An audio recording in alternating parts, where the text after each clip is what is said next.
إلا من أتى الله بقلب سليم.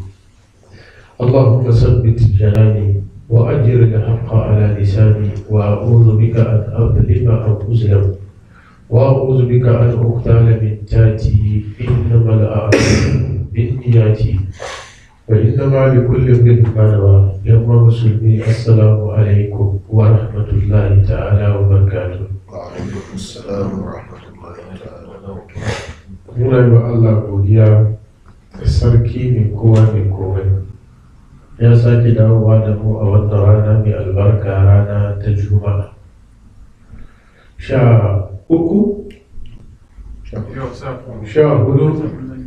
kamar na kowa bayan yau da hudu ko abin da ta yi wa 14 a cikin watan Ramadan, hijira na shekara 1400 da ainihin 38, sannan watan bature yau yana da kwana 9 ko masha Allah, kwana 9 a cikin watan Jun miladiya na annabi Isa yana da shekara 2017,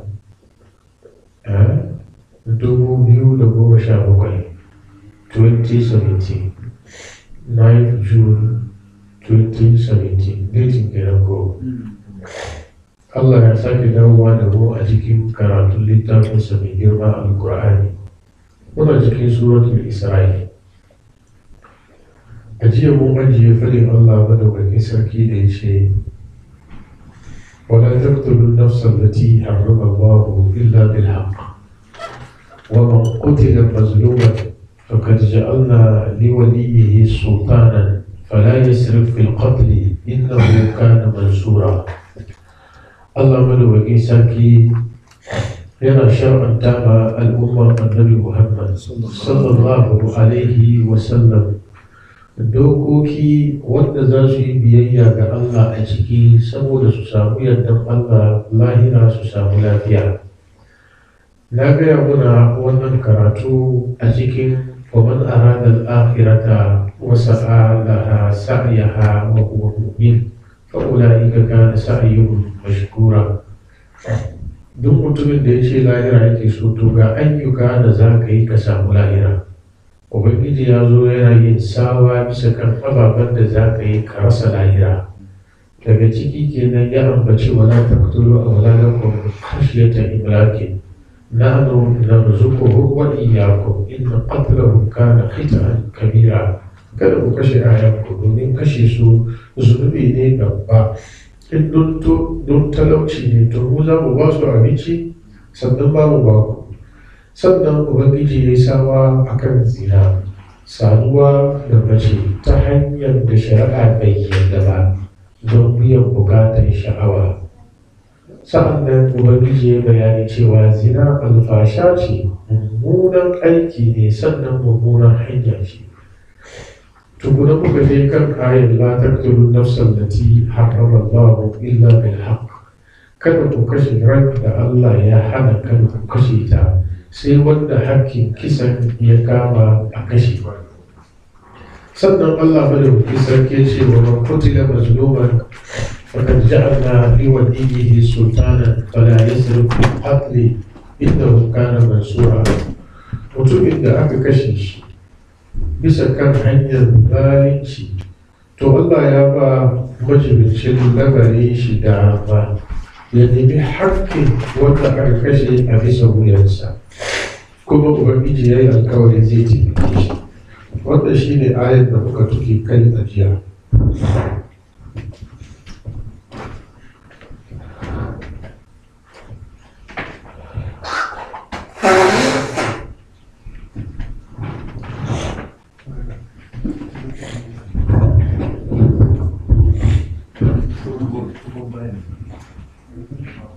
A cikin wannan aya,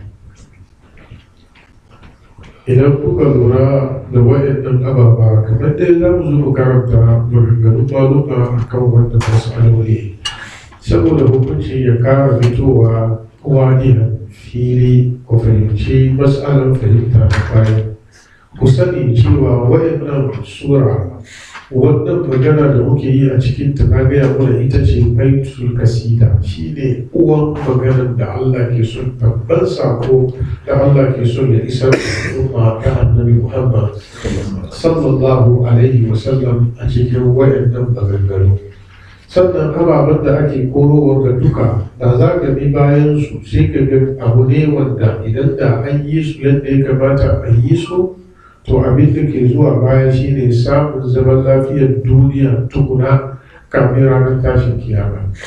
Amma duk lokacin da aka kwance musu kuma duniya tawayewa yake yi, rushewa yake yi, komai lalacewa yake yi, kuma a kuma koma baya ba kamar yadda Allah madaukaki sarki ya yi nufin wa al'umma annabi Muhammad sallallahu alaihi wasallam ba. In ji Shehul Azhar Shehu Tattami yana cewa idan da an kyale mutane suna kashe ayansu, wannan ishara ne zuwa duniya za ta lalace. Haka kuma idan an kyale zinace yawa a cikin al'umma, wannan ma duniyar rushewa za ta yi, don ciwo zai yi ta a yi ta mutuwa, sa'an nan ubanni ba za su kula da ainihin 'ya'yansu ba. Saboda haka Allah sai ya fara yin sawa ga 'ya'ya su kula da ubanninsu. Wannan na bari uba shi ma ya kula da ɗansa, saboda ya san idan ya girma ya tsufa yaron zai kula da shi. Amma lokacin da ubanni suka yi wasi da renon yara, ko 'ya'ya suka yi wasi da hakkin iyaye, to magana kuma ta riga ta kare, duniya ta karkata zuwa ga rushewa.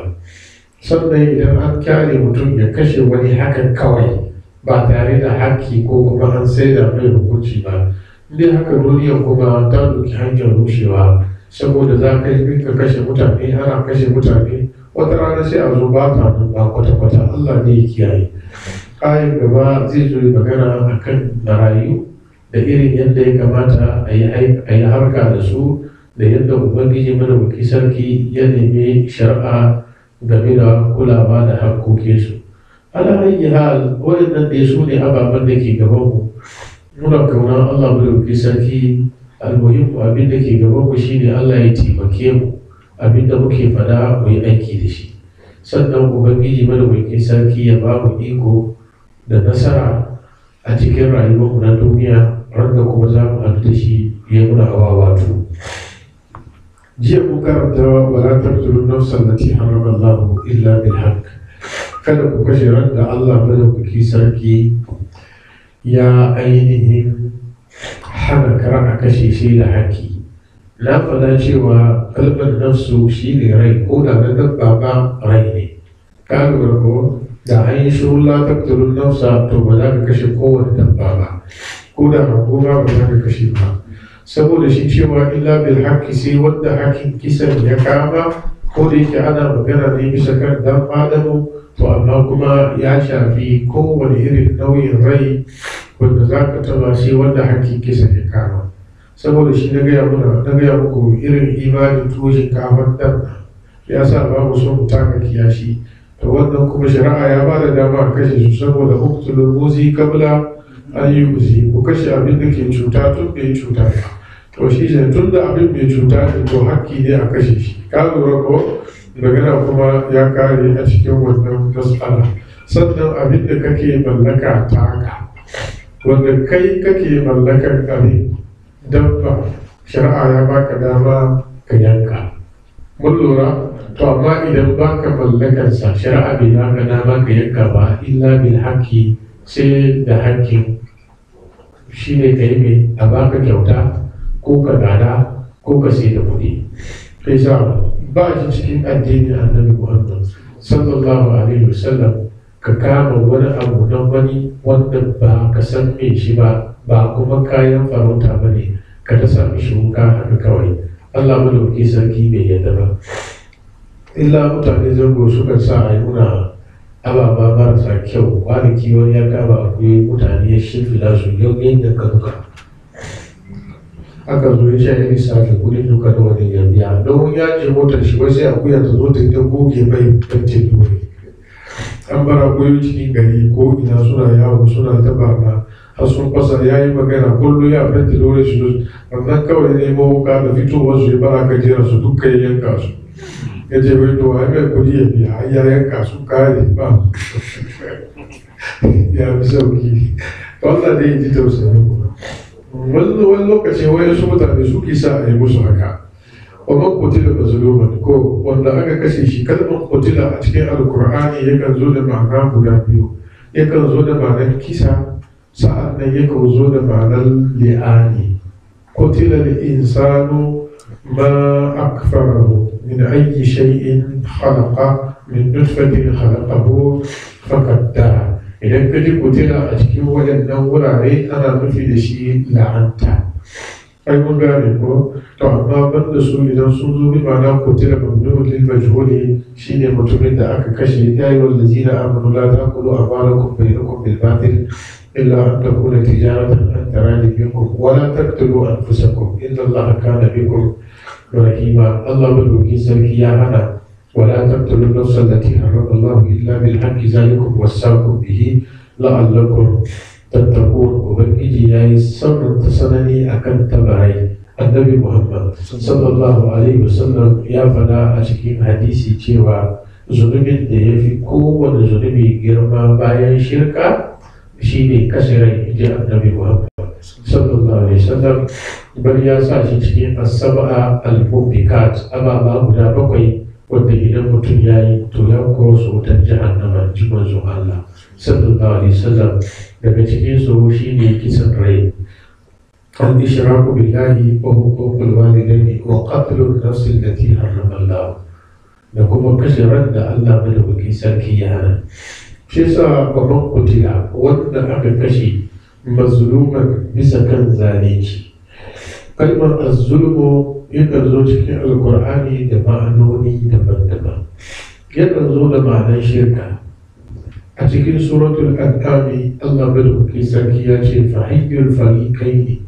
ahaqqu bizulmi fahiyyul fariqaini ahaqqu bil amni in kuntum sadiqin allazina amanu wa lam yalbisu imanahum bizulmin أولئك لهم الأمن وهم مهتدون الذين آمنوا ولم يلبسوا إيمانهم بظلم الله ملوكي sarki ya ce bangare guda biyu wanda ya taso ne cikin kisan annabi Ibrahim alaihi salatu wassalam tunda fa kaifa akhafu ma asharaktum ولا تخافون أنكم أشركتم بالله ما لم ينزل به عليهم سلطانا فحي الفريقين أحق بالأمن إن كنتم تعلمون don me kuke ba da tsoron gumaka daga ku ba kwa jin tsoron Allah yanzu ni da nake jin tsoron Allah nake bin shi da ku da kuke bin gumaka ni da kowa ke da kwanciyar hankali fahiyyar farikai da haku bilan in kuntum ta'lamun in kuntum ta'lamun sai ya ce allazina amanu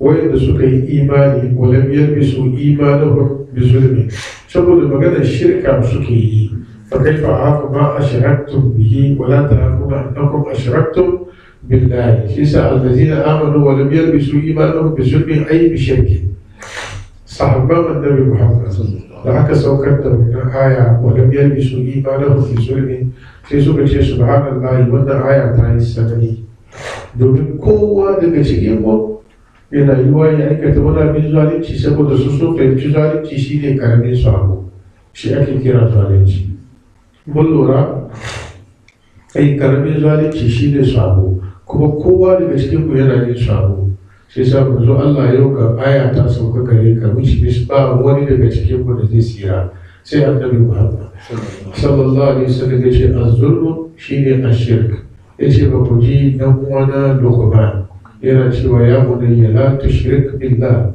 inna shirka la zulmun azim ya kai dan uwa ya dana kada ka tara Allah da wani a cikin bauta tara Allah da wani zalunci ne babba sai sa kalmar zalunci in kan zo cikin alkurani da ma'anar ne da ma'anar shirka na suratul an'ami da kuma na suratul luqman yakan zo cikin alkurani da ma'anar zalunci kamar wanda muka karanta wa man qutila mazluman to amma a wani lokaci yakan zo da ma'ana yana nufi da shi duhu ka lura idan an yi jam'i su a wurare da yawa falamma ada'at ma hawlahu zahaba Allahu bi nurihi wa tarakahum fi zulumatin ba ya bar su cikin zalunci da yawa ba ya bar su a cikin wala a cikin duhu ya kawo zuwa ya tafu absarakum kullama ada alahum mashaw fihi wa iza azlama alayhi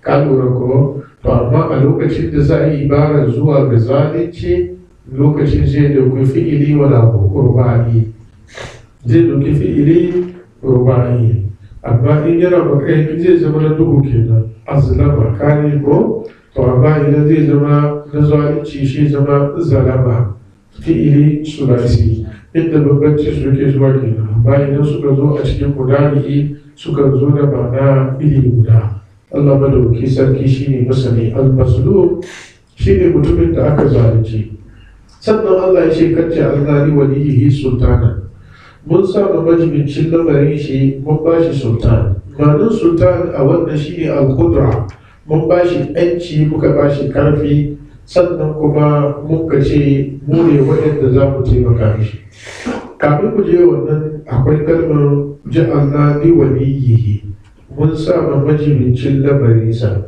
waliyi waliyin mutum shine wanda ke jibintar lamarinka ka lura idan mace ne za a aurar da ita ubanta shine waliyinta yana da yanci uban ya sauka kan wannan right nashi ya dibiya abokinsa ko amininsa ko yayan shi ko kanin shi irin yadda muke yi a al'ada a wuri rightin uba ne amma yana da right ya sauka kan right ya sa wani maimakon shi ya yi idan uba na da rai shine waliyin matan ko yanci ko gidansu wani mutum bai da yanci ya dauki don yar wani ya saya ya aurar da ita idan uban tana da rai ba da izinin shi wani bai da yanci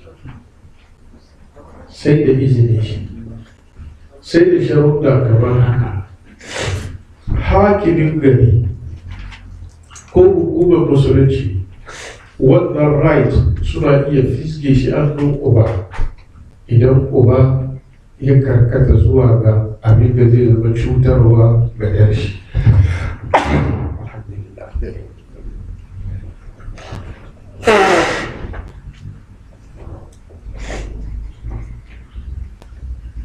kun lura da magana hakimin gari yana iya karɓar raitin baba hannun shi ya aurar da ya idan ya lura cewa uban yana karkata zuwa ga cutar da ya shi mutanen kirki ke neman aurenta bayan Allah masu sallah bal almajirai shi kuma inda hankalin shi yake ina za ta kawo mai kudi ba inda maslahar addinin ta da mutuncin da yake ba wurin ya hankalin shi yake ba to wannan idan hakimi ya lura da wannan yana iya bata wannan rai saboda shi malamai suka ce idan gari babu hakimi na musulunci wani daga cikin dangi wanda ke da karfi ya lura da cewa ga abin da dan uwan shi ga yake ba daidai ba ne zuwa ga hakkin wannan ya a musulunci to shi ba yana iya buga kirji mata aure kuma auren ya yi kun lura lokacin an kwashe hakkin uba saboda wani abu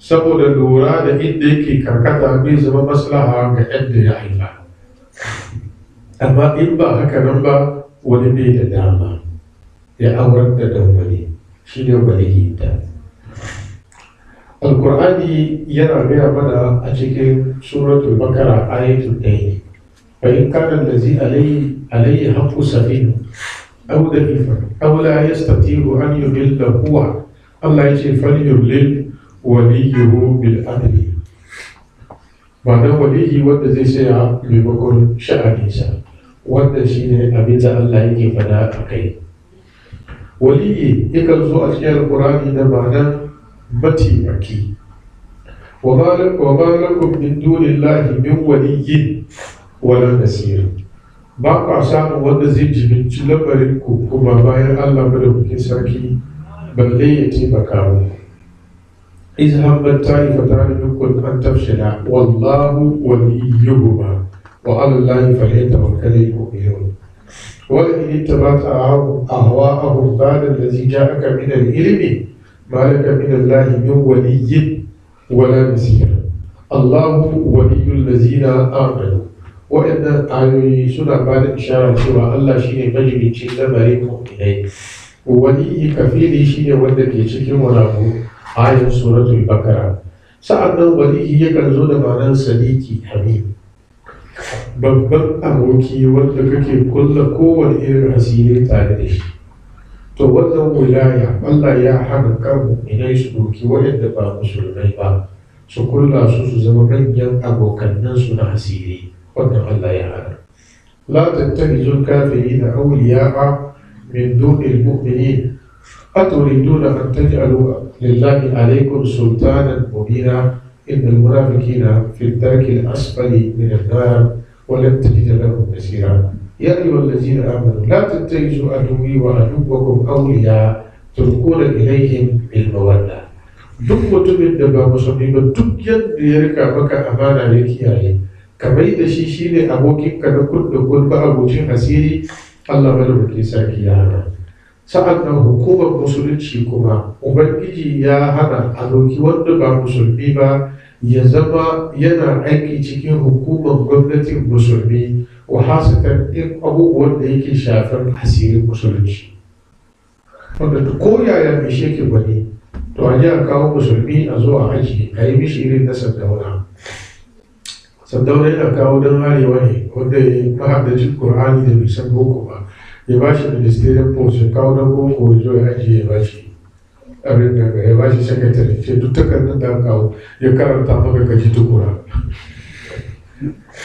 to ba a yadda ka doki wani mutum irin wannan sha'ani akwai hasari a cikin al'umma annabi Muhammad sallallahu alaihi wasallam wali a cikin alqur'ani yakan zo da ma'anar mabiya inna ma zalikum ash-shaytanu yukhawwifu awliya'ahu bima'ana wala mabiyansa waliyi yakan zo da ma'ana a cikin alqur'ani yana nufi bayan Allah na gari wa'inda ubangiji ya ba su daraja ta matuka ta kololuwa sun kasu kashi uku waliyai waɗansu Allah madaukakin sarki yakan sanar da su cewa ya zabe su ya sa su cikin auliyawun layi nashi imma ta hanyar aika musu manzanci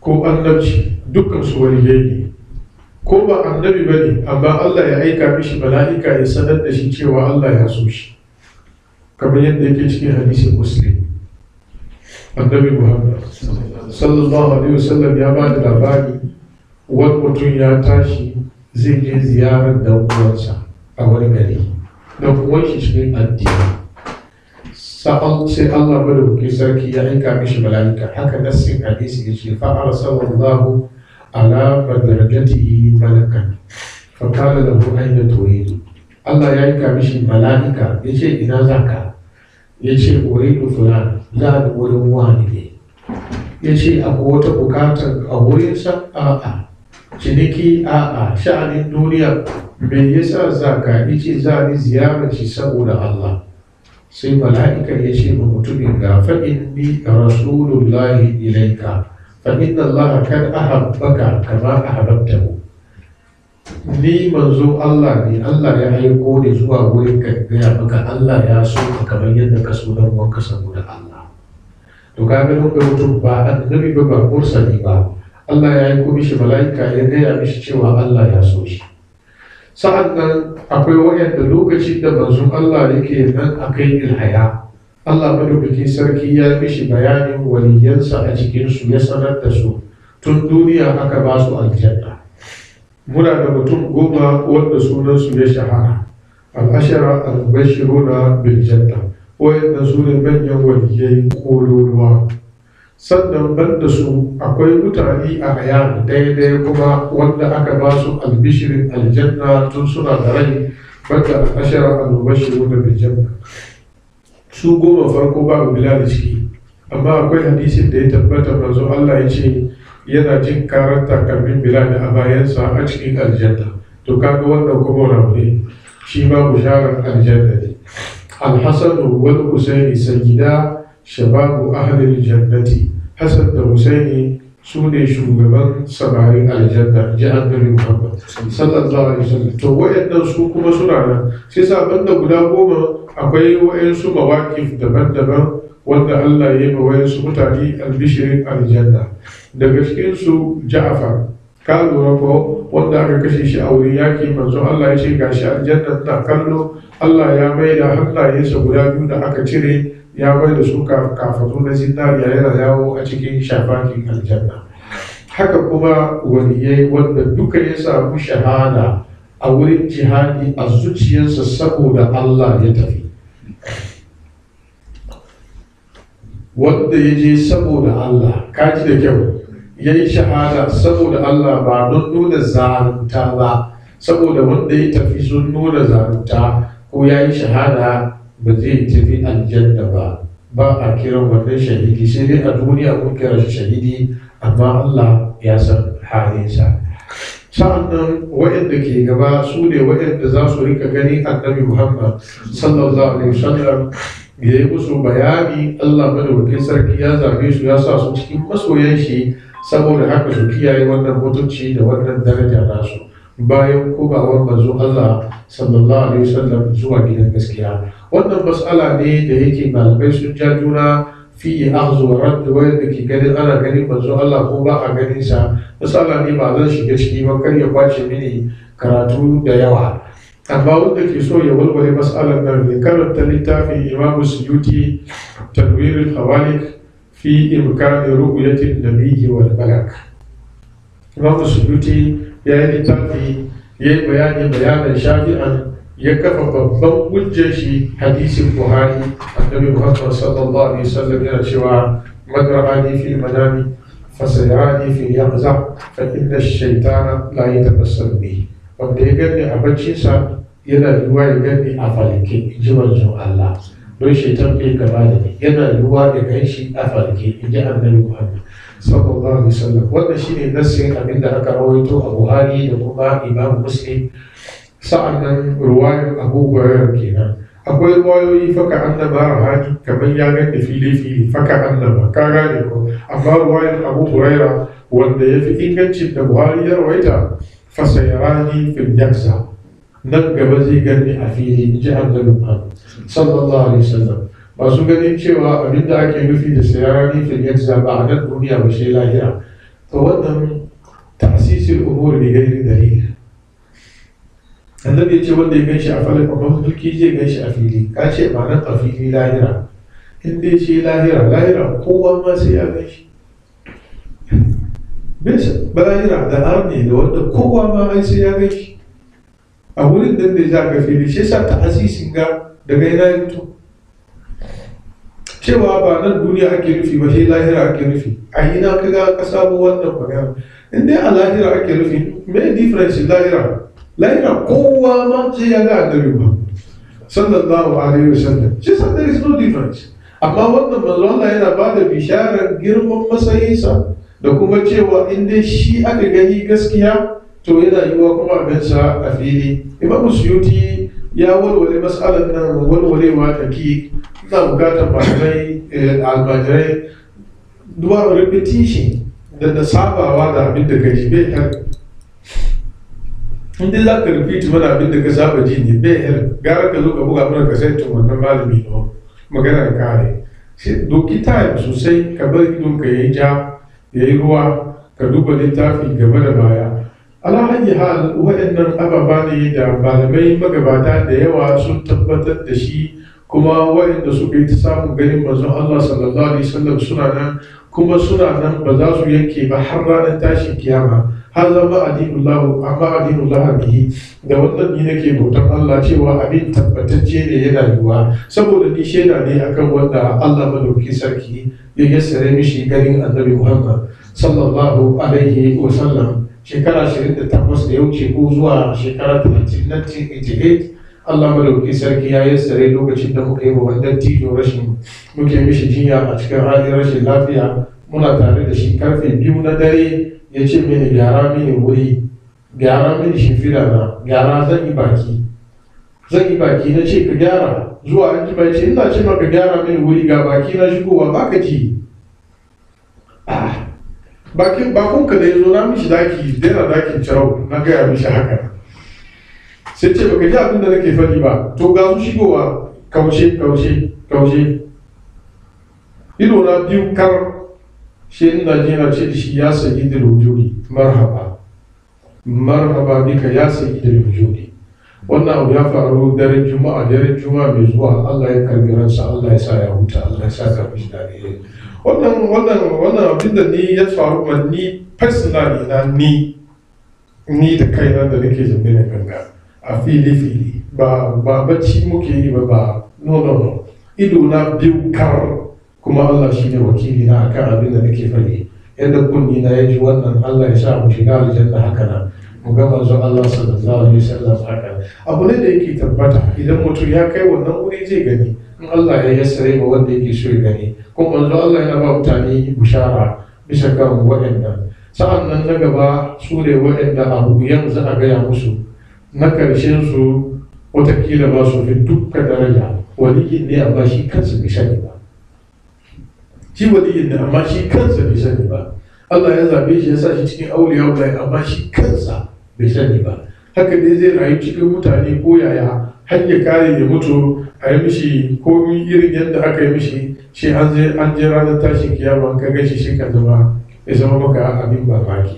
To wayannan su ake kira auliya wanda Allah ya nassa sunansu a cikin alkur'ani yana cewa ala inna auliya Allah la khawfun alaihim wa la hum yahzanun. Sai ya ajiye ka'ida guda biyu da ake iya bambanta su da shi shine allazina amanu wa kanu yattaqun. Amma bai sai a wurin ba sai ce lahumul bushra fil hayati dunya wa fil akhirah. Allah madauki sarki yana ba su bushara nan duniya kafin ranar tashin kiyama. Wannan shine nassin Qur'ani. Idan an ja karanta rabi sai a ce allazina amanu wa kanu yattaqun kullu mu'minin taqiyyin wali. Na'am, je gaba kuma lahumul bushra fil hayati dunya wa fil akhirah. Kar ka sai a hanya. Sai wa hanya akwai problem bayan Allah zai ji tausayi. Ala ayyi hal a waliyi a wannan wuri da ake nufi shine majalisin lamarin mutum wanda za mu yi wuce yanzu shine the head of the family idan wani Allah madauki sarki ya mishi rasuwa daga ciki. Fakan ji Allah li waliyi sultana. Kalmar sultan shine alquwa a nan gauri. Ya zo cikin alqur'ani a wurare da yawa yana nufi da shi wani abu, yana nufi da shi kowa kada. فإن لم يعتزلوكم ويلقوا إليكم السلام فخذوهم واقتلوهم حيث سكفتموهم الله يجعل أولئك جعلنا لكم عليهم سلطانا وباقوا إيكم أبي سكنز مبينا أبينين. وكان الشيطان لما قضي الأمر إن الله وعدكم وعد الحق ووعدتكم فآلفتكم وما كان لي عليكم من سلطان. بعد ذلك كان في بسكنكم. سيسا السلطان أنا نفيد وله أنا نفيد شيء القوة. yakan zo a cikin alkurani a wurare da yawa ana nufi da cikin hujja. Ya yi wallazina amanu la tattakhizul kafirina awliya'a min dunil mu'minin aturiduna an taj'alu lillahi alaykum sultanan mubina. Kuna so ku kafa ma Allah hujja ne ku doki kafirai su zama su ne masoyan ku. Allah madaukin sarki ya Allah yana cewa wa atina Musa sultanan mubina wa kaifa ahafu ma ashraktum wa la tahafuna annakum ashraktum billahi ma lam yunzil bihi sultana wanda Allah bai saukar da hujja akan shi ba. Sadulki fi qulubil ladzina kafaru ruba bima ashraku billahi ma lam yunzil bihi sultana. Sai sa yana zuwa Qur'ani sultan da ba na hujja, yana zuwa Qur'ani sultan da ba na wana da ba na karfi. A wannan wuri Allah yana nufin alkuwa, mun baka karfi muka baka yanci, yanzu sha'ani ya komo hannun kai da aka kashe ma mutum. وقد جعلنا لوليه سلطانا فلا يسرف في القتل. kada ya yi barna a wurin kisa. Jiya mun gaya muku ma'anar barna a wurin malamai shine kar ya kashe fiye da adadin abin da aka kashe, kar ya kashe wanda ba shi ya kashe ba, kar kuma in ya kashe wanda ya kisa kuma ya yi da shi musu ba, wanda duka shari'a ya kiya. Innahu kana mansura, lalle ubangiji ya yi alkawari cewa zai taimake shi. To innahu dinnan kana mansura shine suka yi ta jama'a. Damirin ku zai koma zuwa ga maktul ne ko zai koma ga zuwa ga waliyi. Ka lura in ma dai ya koma zuwa ga waliyi din Allah ya taimake shi ya tunda ya bashi wanda ya karbi jinin shi bayan shi. Mun lura da kyau, sannan muka yi magana cewa mutum idan an yi maka kisa kana da iko ka ce sai a rama da shi, amma ya zama kisan nan nawa rabu da ganganci. In ya zama kisan ganganci, sannan malaman fikihu sun ce irin yadda ka kashe mai shi irin yadda ya kamata a kashe kake. Idan ka hau da shi gidan bisa ka dade ka hannayensa ka turo shi ya fado a kai ya mutu a yi maka irin wannan. Ka lura in bindiga kai mishi a maka bindiga, in takobi kai mishi a maka takobi. Lakin Abu Hanifa yana gani a'a shi kisa shi baya bukatar wani abu, shi ne bisafi kawai. Ka lura ko in dai ya kashe, in za a kashe shi ne kawai a nasa wuya su guda magana ya kare. Ba shi an wahando yana yiwa ko kai shi bisa kujefo ya fadi wuya ya kare bai mutum ba. Yanzu wani abu za ku yi karasa shi za ku yi. Ko gani magana? Ko bai yiwa? Yana yiwa ya turo wani mai shi ya mutu, amma shi ya turo shi ya fadi ya kakkare bai mutu ba, ko ba haka nan ba. To lokacin kun kyale shi ko ba za ku kyale shi ba? Ai dai kora ma abin da ya yi, ko ba kora ma ba. To amma kuma kashe shi aka ce a yi. To saboda shi Abu Hanifa shi baya ganin kisa illa bi saifi kawai. Shi abin da yake gani in dai abin ya shafi kisa ko ta wani hanya ya kashe mai shi kawai a nasa mai shi wuya kawai a sallame shi, ba dai duniya ake so ya banta ba. To wanda shari'a Allah ya ajiye ma al'umma Annabi Muhammadu wanda duka saboda a kiyaye, domin mutum ya san ya kashe wani an kashe shi saboda wannan sai bari. Ka lura? To domin bai son shi ya mutu ya sa ya kyale wani kuma ya rayu, amma na yana kashe wani ba abin da za a yi mishi, to za a ci gaba da kashe-kashe sai fitina kuma ya yadu a cikin al'umma. Allah ya kiyaye. Amma idan ya zama da kisa ta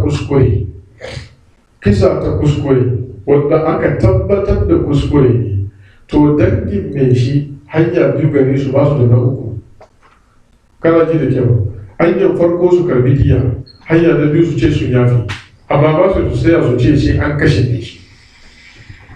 Magana ya yi wani lole ne ka dogo da gudu shi yaro ya kura su kashe ka bude shi ya fadi ya mutu, ka kashe shi a kuskure. Baban yaro bai yadda ya ce tun da lori ka kashe shi sai an kashe ka, la. Amma yana da dama ya karbi diya, yana da dama ya ce ya yafi. Sannan kai da ka kashe wani ta hanyar kuskure, ko ka biya diya ko an yafe, akwai hakkin Allah wuyan ka, shi ne za ka yi azumi wata 2 jere ba su, kuma ba ciyarwa a cikin wannan hukunci. Wa man kana lil mu'minin an yaqtula mu'minan illa khata, wa man qatala mu'minan khata fa tahriru raqabatin mu'mina wa diyyatun musallamatun ila ahlihi illa an yasaddaqu. Idan ba za ka yi azumi ba sai bawa, in ba bawa sai dai azumi 2, azumi wata 2 jere, babu zancen ciyarwa a ciki. Illa malamai suka ce in shi na ciwo bosa kuma yana da kuɗi, wanda azumin farilla ba bai iya yi, to kuma bai iya sai bawa ya za a yi da shi. To sai suka yi kiyasi zuwa ga ayan ciyarwa, suka ce sai ciyar Allah ya yafe. Magana ya rawa ne, wai su mutane wa Allah bai dora mai wannan ba, kan ku dora mishi, bai iya ya azumi shi kenan Allah ya kyale. A wel, ai karatu kenan fa, saboda hatu burhanaku in kuntum sadiqina, maganar duka ya faɗi kuna da hujja ba shi kawo dalili ba. Ai hujja shi ne addini, ba wani abu daban ba. Allah ne ya ji tausayi mu. Innahu kana mansura, al-mansur shine wanda aka ce maka jin gaba. ولا تقربوا مال اليتيم إلا بالتي هي أحسن حتى يبلغ أشده وأوفوا بالعهد إن العهد كان مسؤولا. سبحانه وتعالى يقول ولا تقربوا مال اليتيم حتى يبلغ أشده وأوفوا بالعهد إن العهد كان مسؤولا. Allah madaukakin sarki ce la takarbu malin yatim, kada ku kusanci kaji kuma ko dukiyar maraya. Illa billati hiya ahsan, sai dai cikin abin da yake shine mafi kyau a gyaran dukiyar, mafi alheri da shi wannan maraya. Hatta ya buluga ashudda, har sai lokacin da zai kai shekarun karfi na balaga, ya samu hankali, ya so ku mika mai kayansa. Wa aufu bil ahad, ubangiji ce ku cika alkawari, innal ahada kana mas'ula, alkawari abin tambaya ne ranar tashin kiyama. jama'a wa man arada al-akhirata wa sa'alaha sa'ayaha, wanda yace lahira yake so, aikin lahira kenan, dukiyar maraya a hannunka kiyaye. La takrabu, na yi muku magana la takrabu, dukkan dokar da Allah zai ce kaka yi kusa da shi, to yin kusa da wannan doka kurum laifi ne kafin ka taba tukuna. Wannan magana mun riga mun yi shi jiya, ko su jiya mun riga mun yi shi, saboda shi dukiyar maraya abu ne da ke da hasari kwarai a cikin al'umma. Annabi Muhammad sallallahu alaihi wasallam dole musulmi su kiyaye maraya, dole su raine shi, kuma dole su bashi, kuma dole su kiyaye dukiyar shi. Wa yasalunaka anil yatama, Allah ya ce kul islahu lahum khayr wa in tuhadithu fa ikhwanukum fid din. Maraya a cikin addinin Annabi Muhammad hanya ne na sauki zuwa wuta, hanya ne mai matukan sauki zuwa aljanna. Alkur'ani ya nassa sunan maraya, ya maimaita, ya kula da sha'anin marayu kula na kwarai, har ya kai cikin nasi'an Allah wa Annabi Muhammadu sai da ya tura mai maraishin da shi da kanshi ta shiga ciki, saboda a gaya mishi ya ji tausayin wanda ya gaba da ne maraya ne, tun da an taba dandana mishi. Alam yajidika yatiman. Irin wannan ibara a lokacin da na zo na same ka Abdul Nasir, ina gaya maka wani ga asala ne, ya zo ya ci magani, an ba shi sorti, datin sorti ya wuce, ya je wurin lawyer an ce kaza, an ce kaza, sorry, wayar da ke kan Facebook ma na sorti an ba mutum rejection ya bar gari. Watakila wani na Hausa da yana suna waje wurare da yawa suna saurare na. Sai da zo ce ka tuna lokacin da muka je fiti shato sun ka baka rejection, rannan nan ya ka fito, rannan nan ta ina ka fito, Alhaji Bature Allah ya ji kanshi, Allah ya sa ya huta. Kullum na yawan magana sai na tuna da shi, na fito fiti shato da 5 days na bar gari, ya gabu da ni ce don kaga da wata da aka rinka ni ba su ce min bar gari ba na biya, shi da yake sojan kwarai.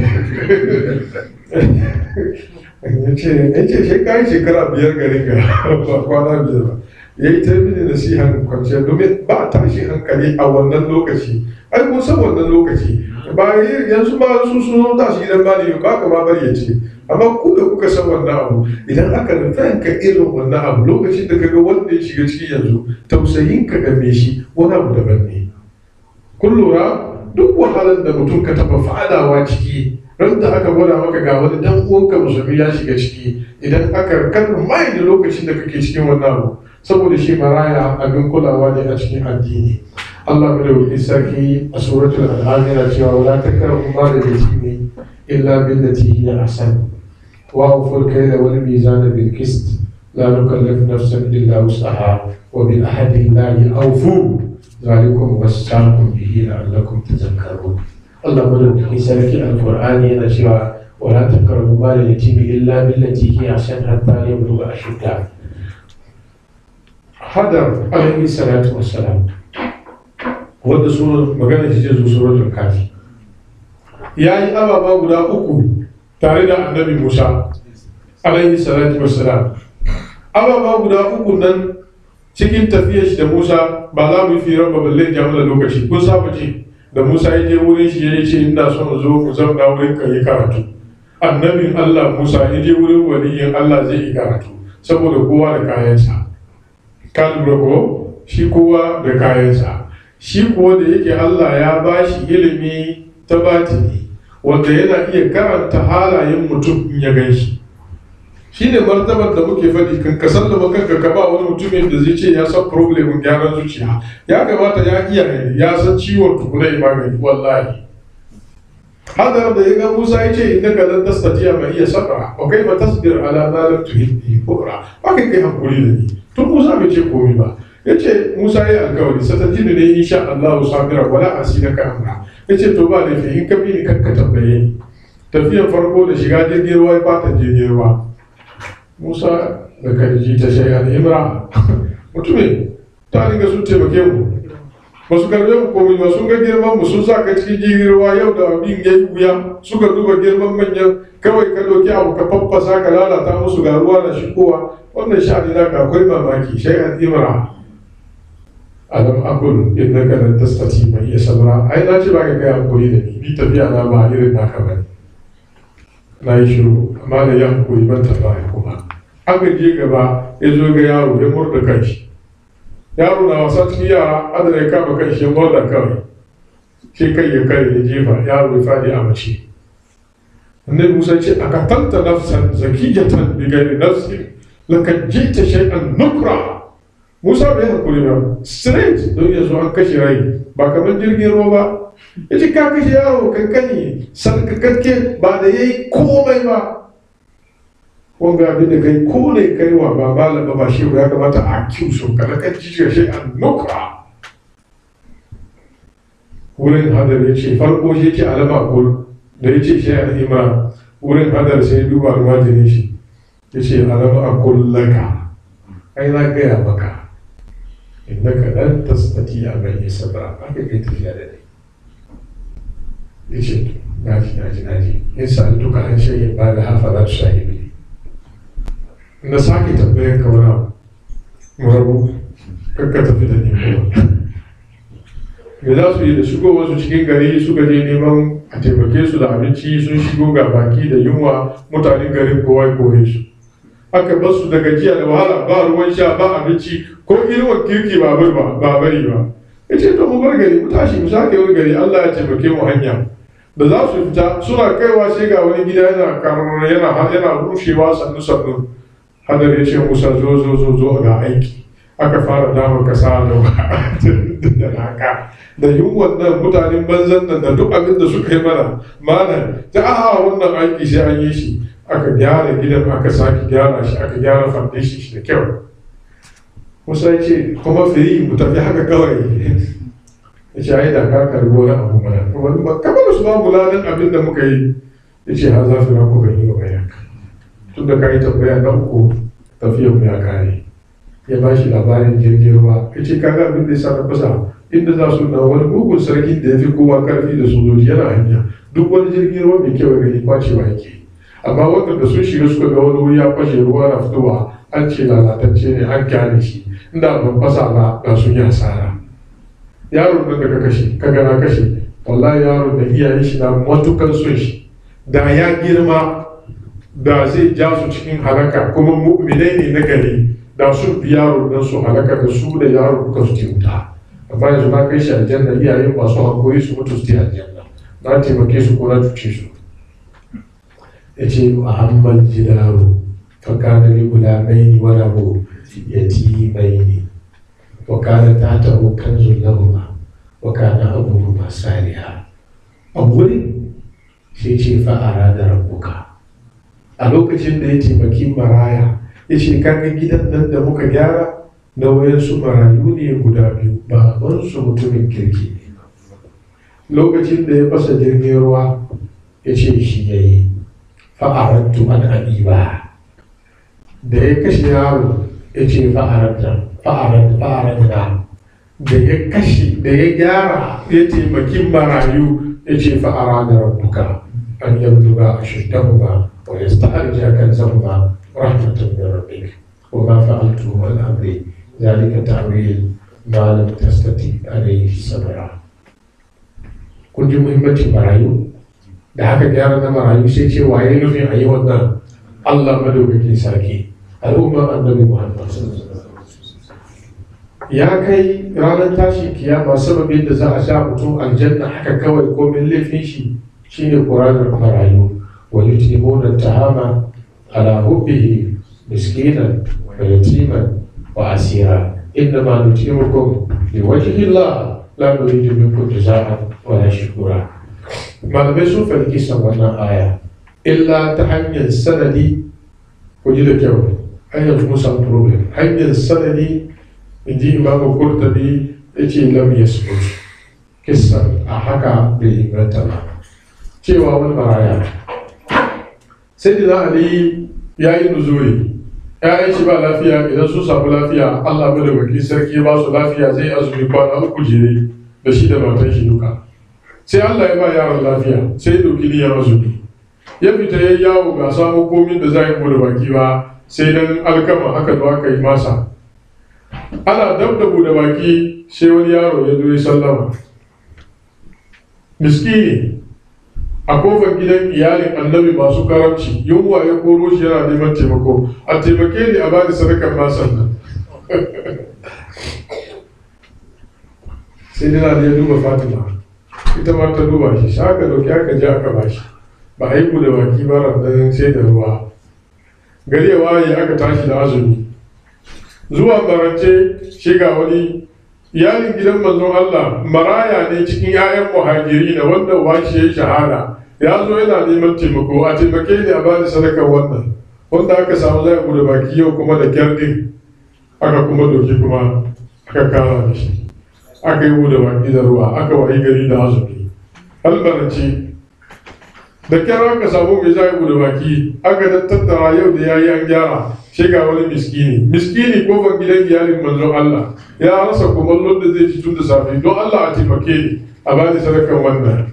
Suka duba juna, suka doki, suka mika mishi, sai aya ya sauka yana yi musu, wa yutimuna tahama ala hubbihi miskinan wa yatiman wa asira innama nuti'ikum liwajhi la nuridu minkum jaza'an wala shukura inna nakhafu min rabbina yawma abusan kamtarira kaji nassi fawaqahumullahu sharra zalika al-yawmi wa laqahum nadratan wa surura.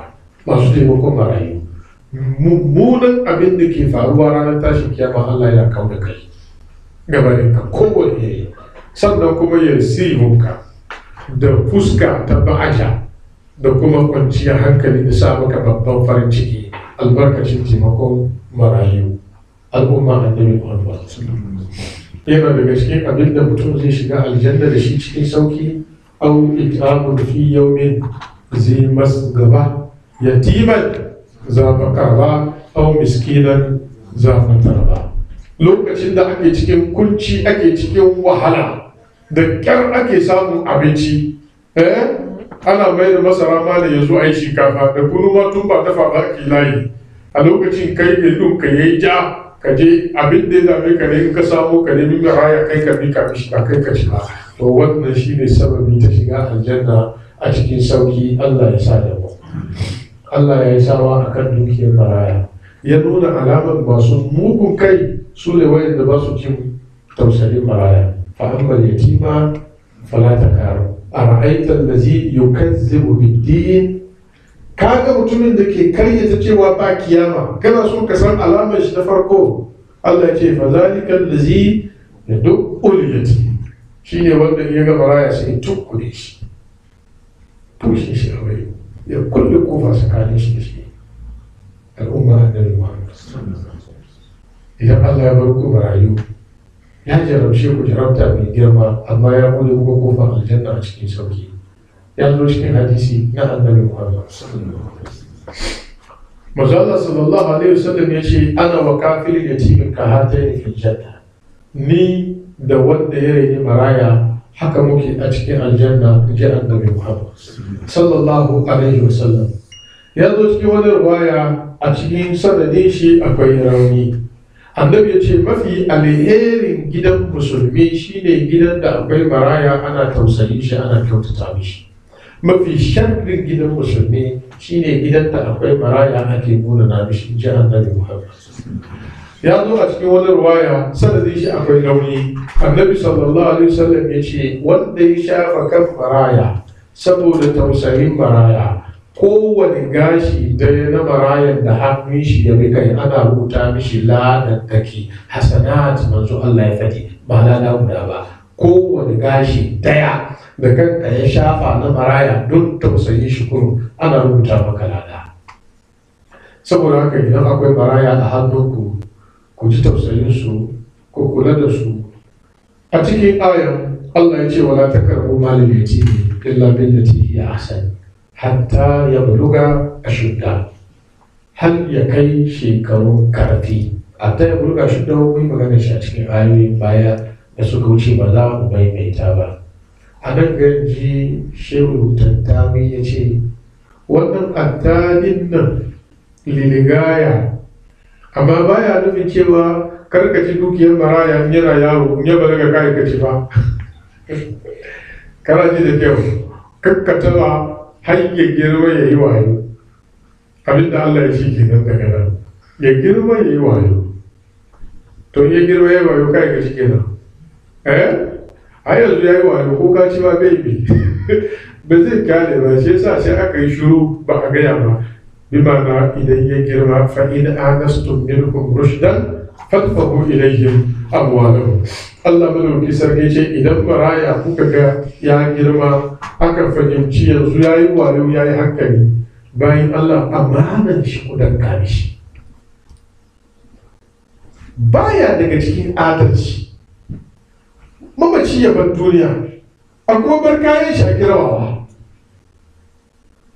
Mutum guda ya occupy abin yana hawa kai yana sauka, ba adalci ba ne. Yara su zo su girma kayan su na hannun yayan babba ko yana hannun rafa ne. No, ba adalci ba ne al'umman annabi Muhammad.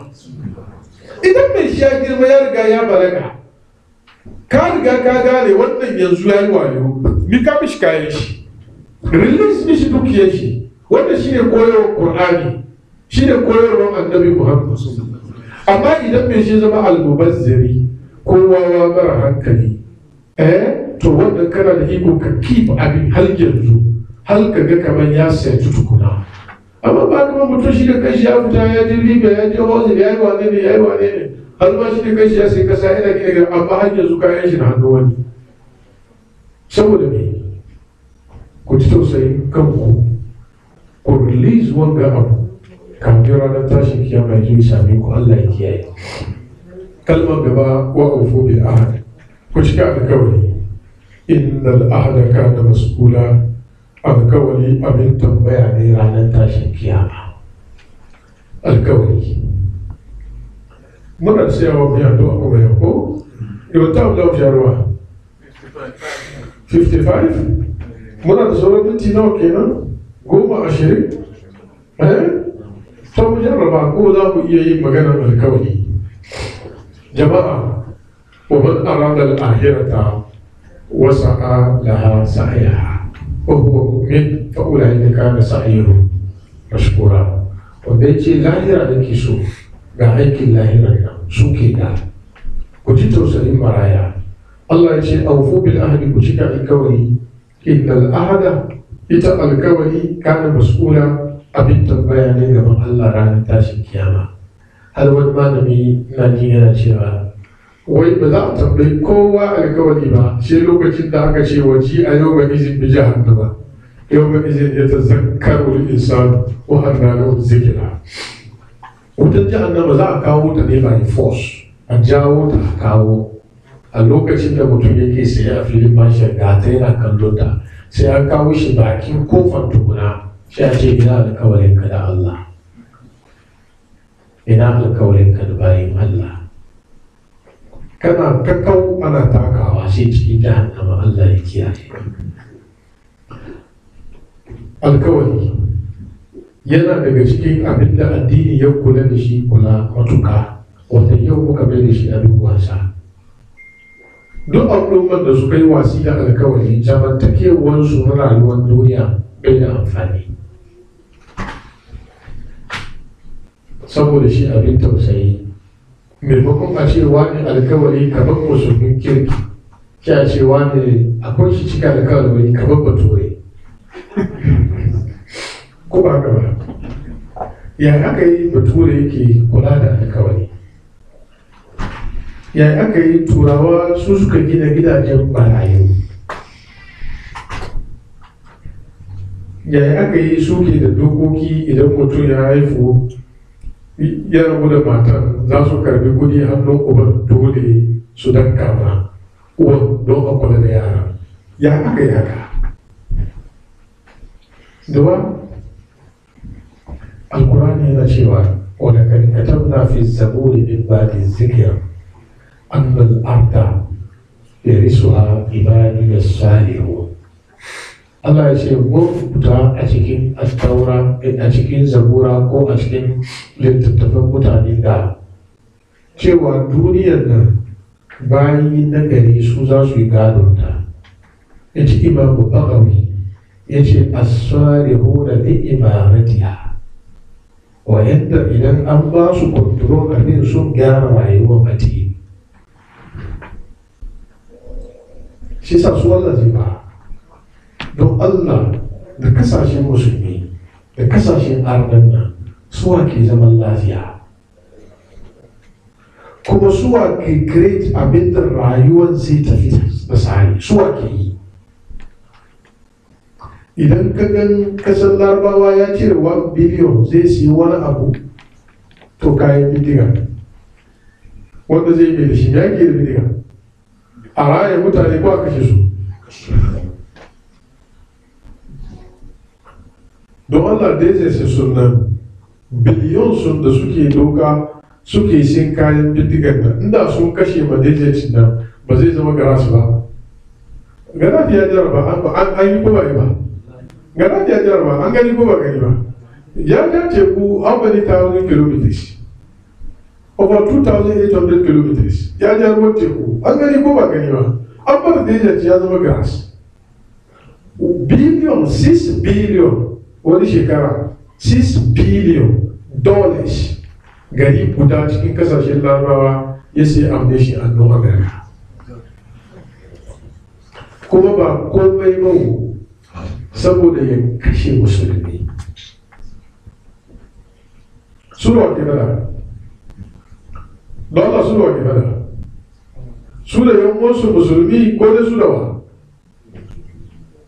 Me za ka yi da amneshin $6 billion? Me za ka yi shi? An siya amneshin an ajiye har yana abin ganga, yana sasa, yana lalacewa. Ba wannan kare ba, in an sayar maka shi an kawo maka operator nan weekly salary shi in kaji sai hankalinka ya tashi. Kai ba za a koya maka ba. Al'umma annabi Muhammad. Dare ya yi gari ya waye da za mu farka, yaushe kwakwalwarmu zai sake zuwa ga irin wannan sha'ani, har abin ya zama an cewa ne alkawari kamar bature an yabe shi kenan, ko ba haka ba? Ko ba mu ga gaskiya jama'a, ko ba haka ba? Maimakon a ce maimakon bature ce wani mai alkawari kamar musulmi dan wanka yi maka alkawari, kai da kanka ka san kamar. Wallahi masu sai da motocin nan, je ka price dole wurin bature, ka price wurin marokar ko baturki, wanda ofisi shi akwai tasba, akwai dan Qur'ani a jikin teburi. Tsakanin su biyu hankalin ka wurin wa yake kwanciya. Jama'a don Allah, wurin wa yake kwanciya? Saboda me? Saboda me? Ina namu? Ina wayannan ayoyi, ina alkur'ani da Allah ya saukar wa annabi Muhammad. Dukkan ayoyin da suka yi tambaya wa afu bil ahli inna al ahli kana mas'ula, Allah madauki sarki yayi sawa bisa kan masu walwala alkawari, allazina yanquduna ahda Allah min ba'di misaqihi, qul ata'astum inda Allah ahadan aw taquluna ala Allah ma la ta'lamun aw kullama ahadu ahadan nabatahu fariqun minhum bal aktharuhum la ya'lamun. Allah yana yabon masu alkawari, wal mufuna bi ahdihim idza ahadu was-sabirina fil ba'sa'i wad-dharra'i wa hina al-ba's ulaika allazina sadaqu wa ulaika humul muttaqun. Ina wannan alkawari yake? Ku bari dakata a haka mu yi addu'a, ya so gobe mu magana bisa kan alkawari da menene alkawari a musulunci, kuma alkawari tsakaninka da wane ne alkawari, ta ina yake yiwuwa ka saba, ta ina ne ba zai yi ka saba ba. Wayannan minis ba zai ba mu wannan dama ba. Ina cewa هذا وبالله التوفيق. ربنا آتنا في الدنيا حسنة وفي الآخرة حسنة وقنا عذاب النار. اللهم آت نفوسنا تقواها وزكها أنت خير من زكاها، يا غافر الذنوب ويا قابل التوبة، اغفر ذنوبنا وتقبل توبتنا وسدد هدانا واغفر لنا في الآخرة والأولى. اللهم لا ركوك يا في منا يا يمو الله كجيكنس Allah ka yi musu rahama, Allah ka sa su huta. Abin da muka karanta na yau na Alƙur'ani mai girma, muna roƙon Allah madaukakin sarki, tsohon nan namu da ya koma ga Allah a cikin irin wannan lokaci, irin wannan wata. Shekarar nawa kenan? 4? Yanzu ga Allah sarki dattijo na namu mahaifin Alhaji Ogwai, shekara mu na 5 kenan irin wannan rana. Dab da lokacin tafsiri haka muna cikin karatu, Allah ya kawo labarin komawar shi ga Allah. Ubangiji Allah ya shiga shi. Abin da muka karanta ladan da ke ciki Allah kai lada zuwa gare shi. Allah ya sa Qur'ani ya zama shi sababin tsira. Ubangiji Allah ya mishi rahama. Allah ya sa ya huta. Allah madaukakin sarki ya karbe shi karbo wanda yake na hawa wato. Kabarinsa Allah ya sa ya zama shi tausayin aljanna. Idan yana cikin rahama Allah ya jaddada mishi. Yana cikin wani hali Allah ya sauƙaƙa mishi. Ubangiji Allah ya sa ya Qur'ani ya zama ceto gare shi. Allah ya sa shi cikin bayansa wayanda Ubangiji ya yansa su ga bare shi da wuta. Dukkan mu daga muna da mamata lahira, Allah ya ji kansu, Allah ya rahamshe su, Allah sa su huta. Iyayenmu Ubangiji Allah ya karbe su karbo da jin kai, Allah ya yafe musu. Malumman mu Qur'anan wa ilman Allah ya saka musu da alheri. Ubangiji Allah ya biya su abinda suka yi mana, mun gode. Allah ya saka musu fiye da abinda suka yi mana na alheri. Wanda ke raye Allah ya sa ajali ya zo mu da su, Allah ya karbe mu da imani. Allah ya raya mu musulmi, ya kashe mu musulmi, ya tada mu cikin safin musulmi. Dukkan bukatunmu na alheri da muka samu duka Allah ya sani, Allah ya mana. Mu karanta Fatiha daya, ayatul kursi daya, kul wallahu 3, Allah ya kai ladan zuwa ga dattijo.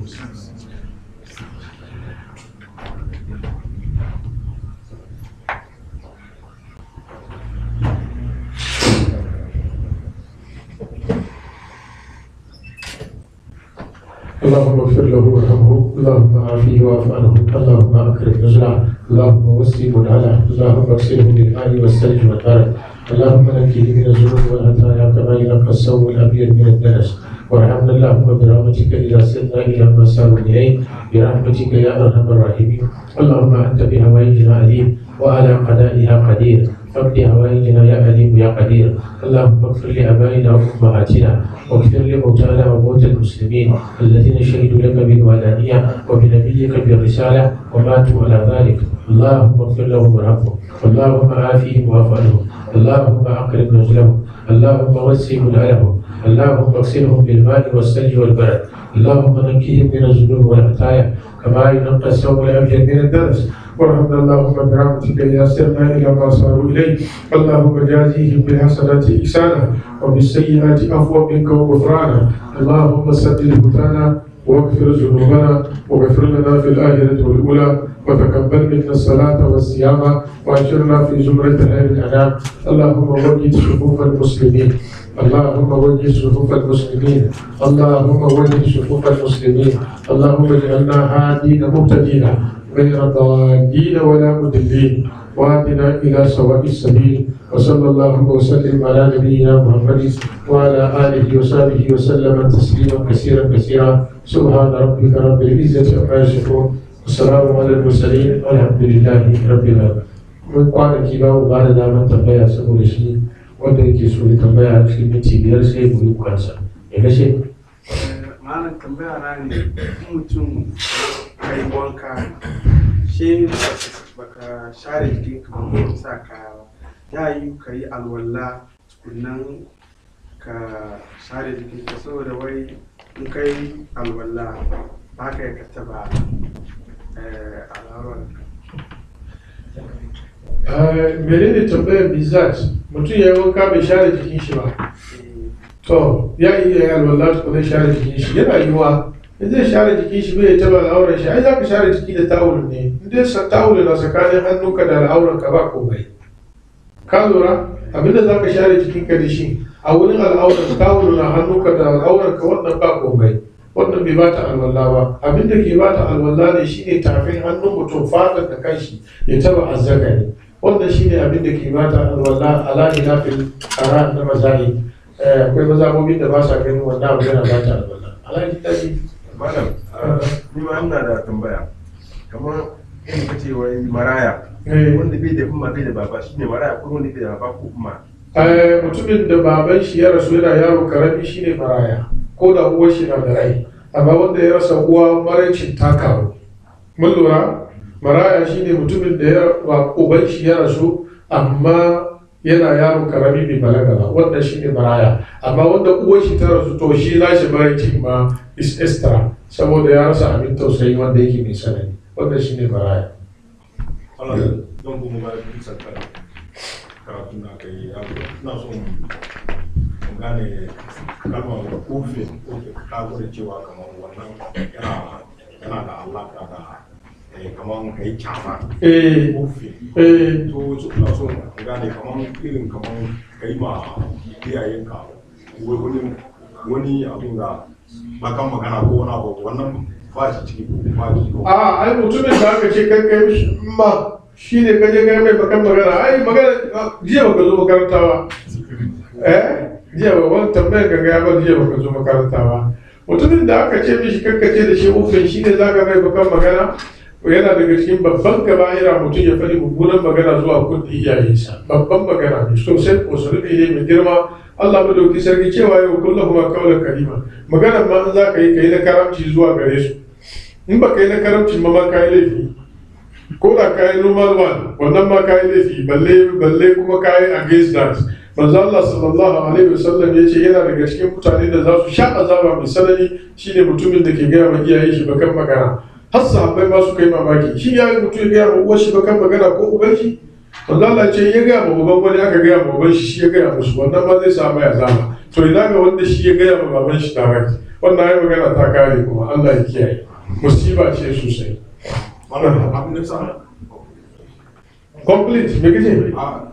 na ce kamar don na ga ka kwari kalma ka fara bayani kalma ofin nan ni na tsaya kusa kan wannan to ban ai Allah bai ce kana buga su ba, kuma bai ce kana bare su ba. Wanda ka ce ka ga shi baka magana ai abin da ya saura ba ai wannan balle kenan. Jiya na magana bisa kan al'asr, akwai ka'ida na asali shine al-mantuq wal mazkur alai, abinda aka ambata wal maskutu alai da kuma abinda aka yi shiru. A fadi wani abu kan wani abu daban sai a shiru, tunda an fadi na kasa shi ne na saman wannan gaba da yake. Ka lura wanda aka ce kare ce uf ai ba shi aka mai kai imani ba. Allah bai ce ka kamare su ba, bai ce ka duke su da sanda ba, duk ba fari ba. Kai da aka hana ka fari uf to batu a ce ka kai sanda ai ba ta taso ba. Ka lura da kyau. Ana tambaya shi ne kamar misali ina sallah na misali shi na yaka shi na zauna amma cikin zaman yana wasu wasi kamar raka da ya ko biyu shi na tashi bayan na kuma fara karatun fatiha shi na tabbatar biyu na yi shi sa wannan sallah ya ne shi ka continue in ya so ka kare kai baki shi kenan uku kenan shi ka continue in ka don kare ka tashi kana har kana fatiha shi ka continue in ya so ka kare shi kai baki. Ka lura ko Allah shi ne masani, to Allah ya ji tausayi, Allah biya bukata, Allah ya rufa shi mu. Wannan tambaya yana tambaya kan nafila yake. Kan nafila yake tambaya. Haka ko nafila. As-sawu fil nafilati kas-sawu fil faridati. Mantuwa cikin nafila kamar mantuwa cikin farilla ne. Yanda kana nafila kai mantuwa, yanda kana farilla kai mantuwa zaka gyara, haka kana nafila haka shi kuma zaka gyara shi. Sai dai wurare da kadan da haka ambata a wurin rashin karanta sura da sauran wayannan wurare, wannan kuma lokaci zai ja mu. Zai yi baɗin nan inda an kara bayanin wurin kare kan ne zai baɗi ya san mutum ya yi ta yayi assalamu alaikum sai ya yi sujada guda biyu kuma ya ta yi ce assalamu alaikum shi ne baɗi. Ka lura ya saboda ya kara raka a guda bisa kan sallar shi, saboda idan an samu kari in ka zamna sai ka yi tayya sai ka yi sallama sai ka yi sujada ka zamna ka yi sujada ka kuma zamna ne so ka yi tayya kuma ka yi sallama. Mun lura wannan shine malikanci, idan mutum zai kabli ko ba ni tsakanin biyu duka ana yi musu tayya. Wayansu mazhabobi ba sa yin tayya saboda su ruwayan hadisin da aka ce manzo Allah ya yi da ya taso shi ya ce sai manzo Allah ya sallama, ya ce ya yi sujada biyu sai ya sallama. Haka nasin hadisi ya zo kana ji halwayo malikawa su almantu wal maskut anhu ka'idan yana da kyau ku gane shi. Su malikawa sun ce al'adance an saba ka yi sallama shi ya yi ne sai sa bai baka labarin nan ba shi ya gaya maka kuma aka yi tayya kuma a yi sallama ba shi ya gaya maka wannan duka ya gaya maka abinda karin da aka samu da shi ne ayin sujada biyu shi ne karin da aka samu in ma kamin sallama ko bayan sallama amma zancen tayya ba shi ya kara da ya yi sujada biyu ya kuma yi tayya wannan magana ba shi an kara ba saboda abu ne ma'alumu an riga an sani don haka malikawa a kabili ana mai tayya kuma tuma ya sallama bayan ka yi tayya kankaci assalamu alaikum sai ka yi sujada biyu sai ka zamna ka kuma yi tayya tuna ka sallama kabili kenan ba ni bayan ka yi sallama bayan tayyan farko ka yi sallama in ka yi sujada sai ka zamna ka kuma yi tayya kuma sannan kuma ka ce assalamu alaikum su wayan da ke gani wayan da aka yi sujada biyu shi aka yi sallama wuce bai da ka taso shi ka ce salamu alaikum ka lura da magana shi kawai ban maliki ba aka yi gani shi wani gani wanga abu ne sananne wanda ba shi an ambata ba. Ala wannan sallama ta ya kawai ko dai ka kuma yi salati salatin Ibrahim ke bayan ana yi salati duk tayya duk lokacin da mutum zai sallama yana yi salati duk tayya ana mai salati ko da na sakiyan ma ina da sabon ra'ayi a ciki malikawa tayyan farko suna yin tayyan ne kurum sai a tashi tayyan karshe ne ake karawa da salati tukuna a yi sallama to amma na karanta wani ba'asi na Nasiruddin Albani shi na jawar ra'ayin shi a wannan wuri cewa manzo Allah sallallahu alaihi wasallam da ya koya musafai salati sai ce ku sa shi cikin tayya Nasiruddin Albani wai ba ce tayyan karshe ba ce da sakiya ba ce tayya shi sa kowace tayya ana salati kun gane magana su ko malikawa sun ce tayyan ya kamata tayyan karshe zama yana da sawo ya fi na farko kuna jin magana to ana son tayyan karshe zama yana da sawo ya fi na farko wuce mai shashe na farko ba salati na biyun da akwai salati shi ya yi sawo kun lura kuna da sa min albani magana ya yi waniya su ma suna da hujja ko ba hujja to amma mu kuma muna ganin kan ba'asi kana ji da kyau tayyan karshe ya fi na biyun nan shine bayan salatin kuma ka yi addu'a idan bayan salatin kuma kai ta addu'a tukuna kai sallama ai zai sauya ya fi na sakiya ba su ka gana min wallahi ba a yi son zuciya no ba a yi son zuciya ya kamata ka san asalin mai shi da dokar da yake doka kai lokaci ya riga ya kare Allah ne ya ji tausayin akwai wasu audio da ake yawo da shi ana tada hankalin mutane Allah ya da gobe na yi magana kai don sun tanka ba amma dai muna kan akida mu na cewa kowa ya ajiye lakabi ya kama sunan musulunci Allah bai sa muku suna ba shi Islam ko sammakun musulmi wannan magana da na ji na yi mamaki wallahi tafiyar divide and rule ya yi sanani cikin al'ummar annabi Muhammad lafiya mutane ke yi haka hajjatu suna ma Allah da annabi kariya suna son zuciya wai annabi da zai bar duniya ya ce alaikum bi sunnati wa sunnati khulafa'ir rashidin annabi ya manta ne bai ce alaikum bil islam ba ko ya ce taraktu fikum ma in tamassaktum bi lan tadillu ba'di kitaballahi wa sunnati shi yasa me yasa annabi bai ce wal islam ba wai fadin kitaballahi wa sunnati ya fi huwa sammakum muslimina karfi in ji shi wai yana bayani martani wai da irin wannan maganganu al'umma annabi Muhammad to Allah ku masu ji ko hankalta suna muka ce sunan da Allah ya sa ma al'umma ga sunan mu ne musulmi in ji Allah huwa sammakum muslimin amma annabi ya ce ku rika sunna ya ce ku sa kanku sunna ne haka hadisi ya ce in an ce rika sunna sai sa ka ce annabi zai bar duniya yana mutane wasu shi su rika sun don Allah da babanka zai bar duniya halai jari sai kira yayanka babba ya ce ka rika mini kanninka sai san babanka ya mutu shi sunan shi ya zama ka rika mini kanninka a cire sunan shi ya komo rika mini kanninka jama'a haka nan ne addini kenan wanda wani irin jahilci ne da son zuciya saboda Allah da annabi babanku zai mutu ala jalili sai ya kira ku ya ce na bar muku yayanku ku yi mishi biyayya sai sa da babanku ya mutu sai ku sunan ku ya zama na bar muku yayanku ku yi mishi biyayya ba sunan ka jalili ba kuma la ilaha illallah muhammadur rasulullah sallallahu alaihi wasallam al'umma manzo Allah wani dole wani taurin kai ke ga ina mutane za su ya create divide domin dai ka san kamar ka kusa abin da ke damu su in aka yi unit aka tafi tare an gane wa ya sani wane ne bai sani ba wanda bai sani ba podium nan bai samu sun sani amma in ya divide ku ya samu wayansu kaɗan ciki wanda su ma wurin shi ke da ido wallahi ido guda ne kuma idon ya fashe na gaya muku makafin mai ido guda ne kuma ido gudan ya fashe ba inda zai zo da kushe da daji na yi wannan magana ne domin ku masu ji ku hankali kan ku bara wasa da hankalin ku sunan ku musulmi da shi manzo Allah ya kullun da salati wa nusuki wa ya ummati lillahi rabbil alamin la sharika lahu bi zalika umirtu wa ana awwalul muslimin wa la tamutunna illa wa antum suna na ce sunan ku saya da sunan da Allah ya sa muku Allah ya sa muku musulmi amma mutum wai annabi ya ce alaikum sunnati ya fi ayan qur'ani karfi hadisin da mu shiga ciki muka yayyaga shi ba yanzu bai san bayan da za a dauko sa ba ila mata satabka hadhihi al-umma ila misli hadhihi al-gawga abin yana da ban mamaki fa ni da na ga muku ne saboda ku ke ji amma ba haka na bai yin wangaran jiki ban da ta fushi sam don na san wanda ke yi na san abin da ya sa yake in an yi karo da karo shi wala Allah ne ji tausayi rabbana zalimna anfusana wa illam taghfir lana wa tarhamna lanakunanna minal khasirin